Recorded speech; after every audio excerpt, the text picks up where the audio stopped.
Assalamualaikum warahmatullahi wabarakatuh. Alhamdulillah, alhamdulillahi rabbil alamin. Wabihi nasta'in wa ala umurid dunya waddin. Assalatu wassalamu ala ashrafil anbiya'i wal mursalin. Wa ala alihi wa sahbihi ajma'in amma ba'du.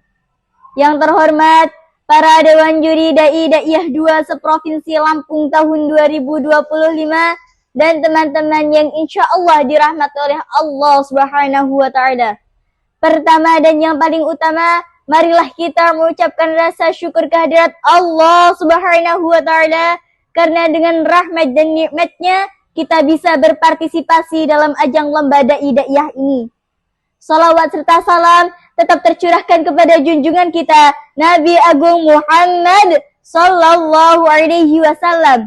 Semoga kita sebagai umatnya tergolong umat yang mendapatkan syafaatnya di dunia maupun di akhirat. Amin. Allahumma amin. Teman-teman dan Dewan Juri yang dirahmati Allah, perkenalkan nama saya Khalilatul Mumtazal Kiroma, asal Madrasah Sanawiyah S.A. Rodotul Huda Al-Islami.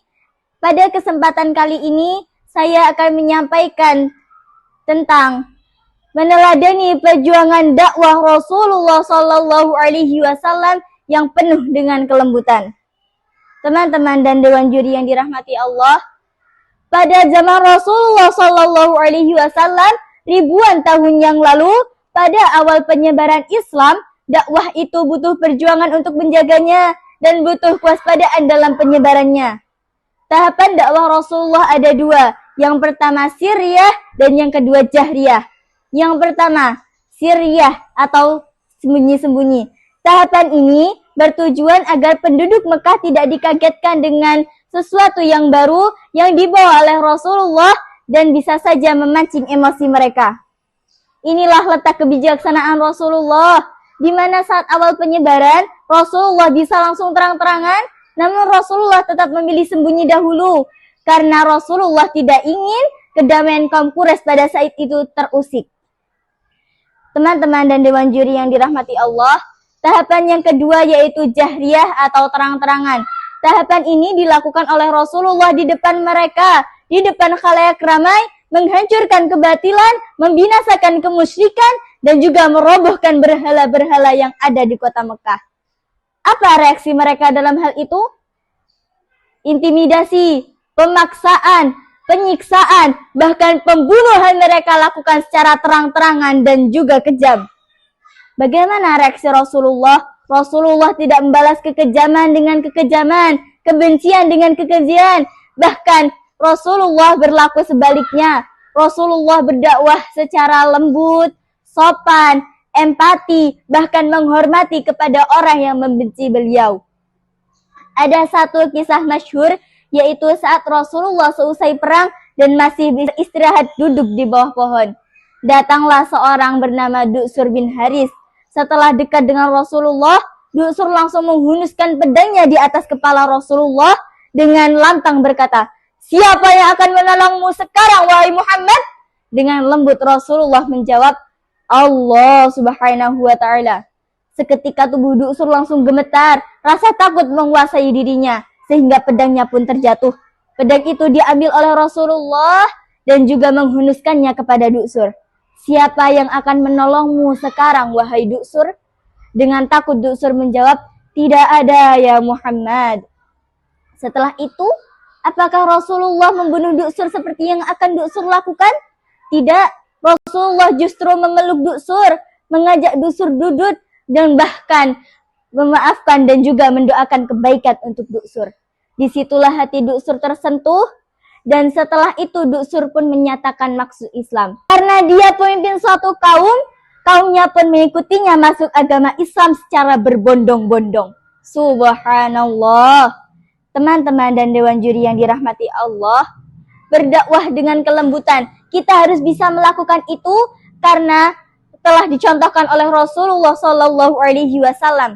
Allah berfirman dalam Al-Quran surah Ali Imran ayat 159. A'udzu billahi minasyaitonir rajim. Bismillahirrahmanirrahim. فبما رحمة من الله لنت لهم ولو كنت فظا غليظ القلب لانفضوا من حولك.